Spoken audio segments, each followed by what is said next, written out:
The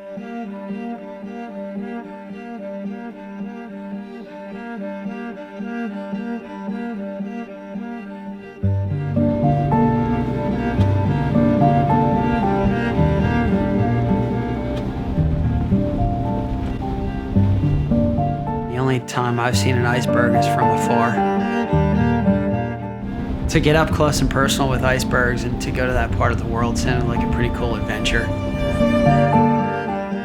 It wasn't like we could call someone up and be like, oh, hey, by the way, like, what was your experience like? You know, we were actually pioneering something, which is pretty cool.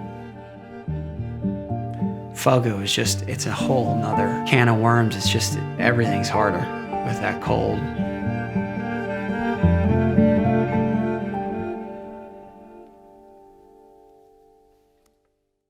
I mean, foiling is something that it's unbelievable.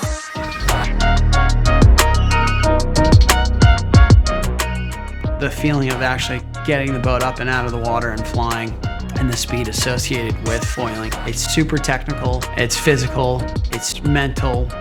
As your boat speed builds, you've got a foil in the water. And as you go faster, the foil generates lift, which therefore lifts the boat out of the water and reduces what's called wetted surface. The drag goes away and your boat speed increases and boat just gets ripping.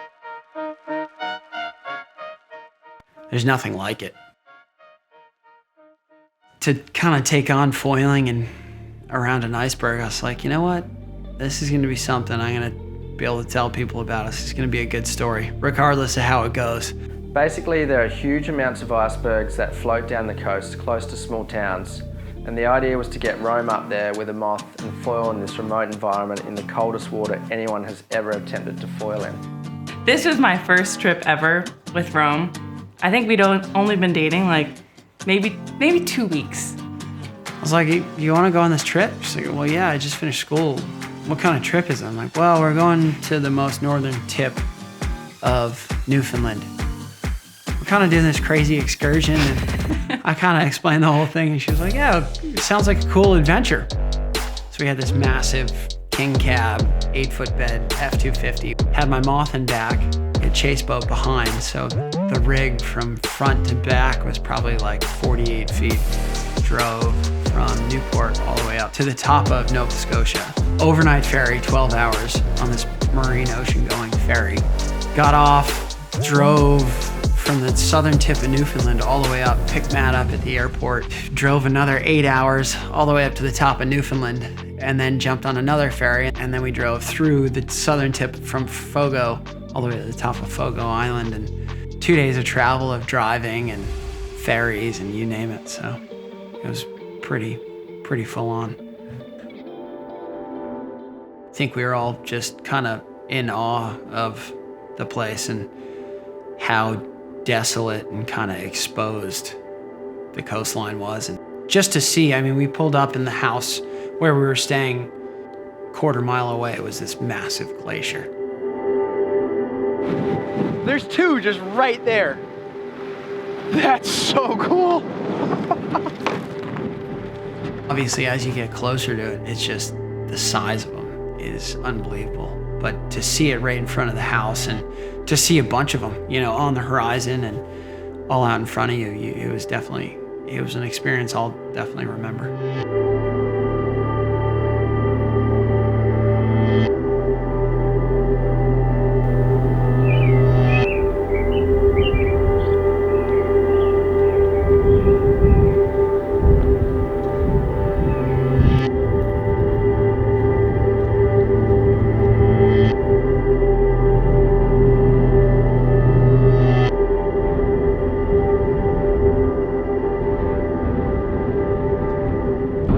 You can see there's less breeze in here, and once you poke your nose out, it's pretty breezy and choppy.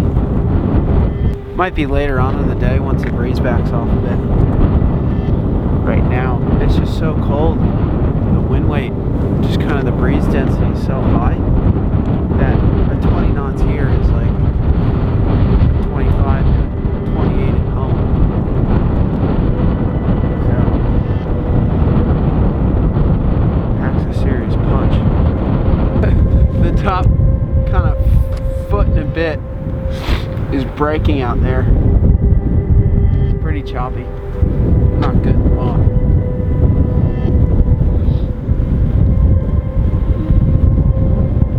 Breeze is still up mid-morning. I'm gonna go for a sail in here, just inside. And we'll chuck the boat in and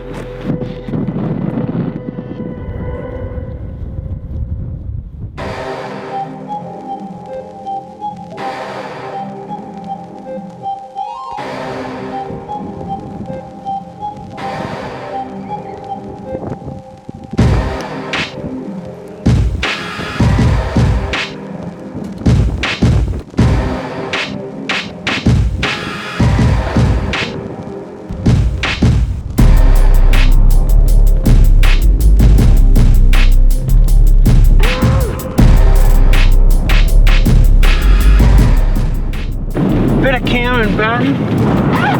You know why?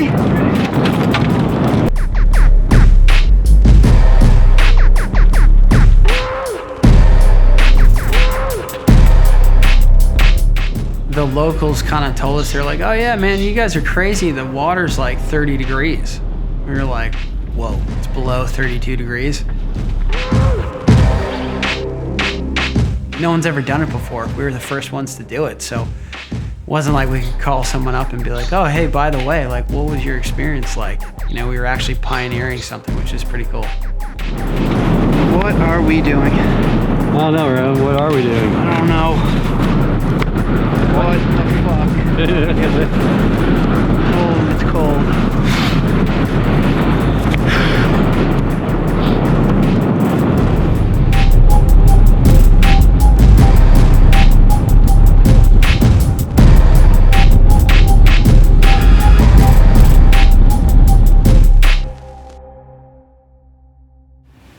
You know, obviously coming off the Moth Worlds, I had just spent a ton of time in the boat, so I was feeling pretty confident. I remember going out and I tripped the rudder out and just like hit the water, and it just felt like I hit it like a brick wall. Like the wind got knocked out of me. I was like, oh man. It felt like I like broke my ribs. I couldn't breathe. I was like, oh. So it was definitely, it was an eye-opener for sure. I mean, it's never been done before. I think we've all foiled around, you know, in cold water at home, and we all know, you know, when the water's denser, the foils don't react the same. And it'd be like driving along in your car and you hitting an, you know, when it's raining and you hit an oil slick, and all of a sudden you're like, well, I've got nothing, and you're just along for the ride. Yeah, I was like, all right, that's enough for me today. I turned around and you were done. I shut it down. I was like, no way.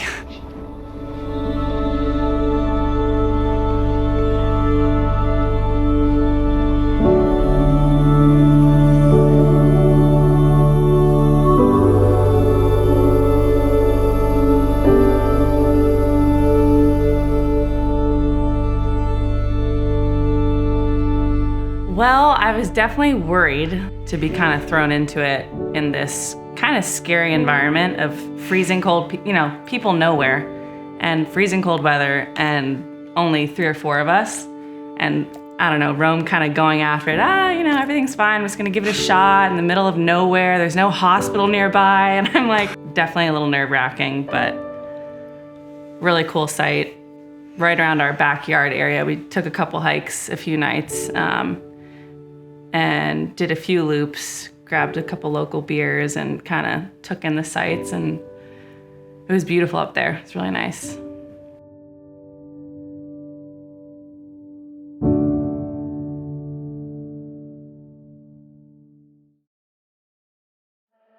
Well, it was just too windy for the other 3 days. Like, it just wasn't safe to go sail.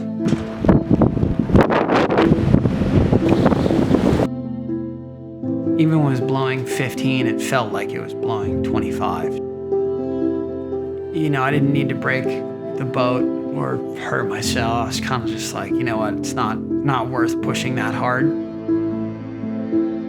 Kind of your survival instincts kick in and you're like, yeah, I don't need to kill myself right now. We had so many issues that we had no idea or even thought we'd have. It's definitely, it was such a harsh environment. You know, Mother Nature, we definitely we got beat. We got humbled pretty quickly.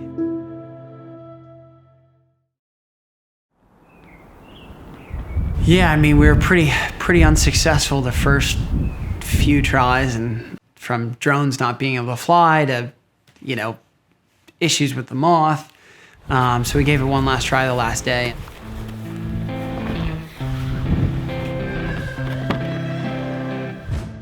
Found a new location with flat enough water for Rome.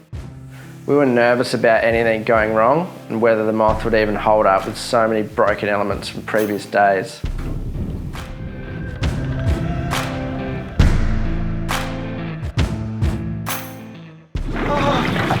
Rome was always nervous to get into the freezing water, knowing that there were so many things that could go wrong, but he was also keen to make our trip a success and really pushed himself to the limits with that icy water.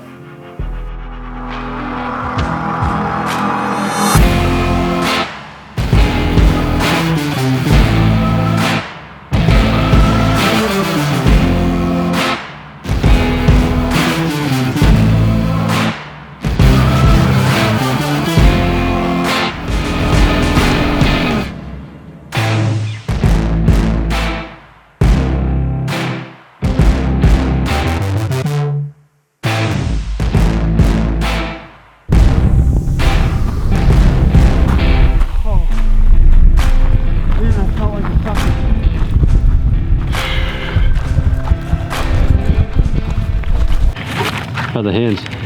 So cold. They're numb. I mean, I've surfed in the winter at home a ton, and I surf all the time in winter. I think this is my winter wetsuit. Like, the water's cold at home, but nothing like this.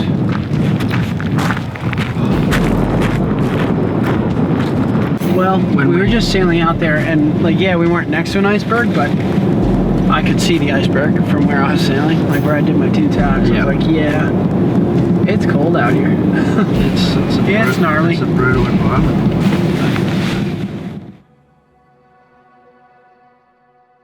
We definitely,